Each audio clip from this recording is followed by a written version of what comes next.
నిన్న మొన్న ఒక మాజీ ఎమ్మెల్యే, అనంతపురం ఉమ్మడి జిల్లాకు సంబంధించిన మాజీ ఎమ్మెల్యే జగన్మోహన్ రెడ్డి ఫోటో చూస్తే భయపడిపోతా ఉన్నారు అని చెప్పి మాట్లాడడం జరిగింది.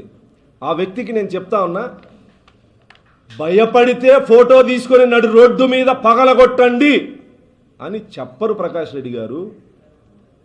ఒక అనర్హుణ్ణి అర్హత కలిగిన ప్లేస్లో ఉంచడానికి వీల్లేదు, బయటికి విసిరి పడేయండి అని చెప్పాం. వినపడలేదా? భయమా? ఎందుకు భయపడతారు? ఆయన ఫోటో చూస్తే, సైకో ఫోటో చూస్తే మీరు భయపడతారేమో, ఫ్యాక్షనిస్ట్ చూస్తే మీరు భయపడతారేమో. తెలుగుదేశం పార్టీ కార్యకర్తలు, నాయకులు కాదు. ఎందుకు భయపడతారు?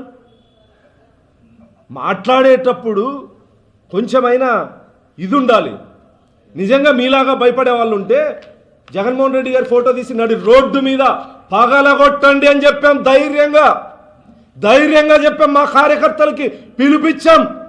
దుర్మార్గుడి ఫోటో ప్రభుత్వ కార్యాలయాల్లో ఉంటే నడి రోడ్డు మీద పగలగొట్టండి అని చెప్పి పిలిపించాం ధైర్యంగా.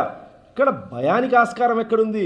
ప్రకాష్ రెడ్డి గారు మీసర్ తిప్పినంత మాత్రాన ధైర్యవంతుడు అని అనుకోవద్దు.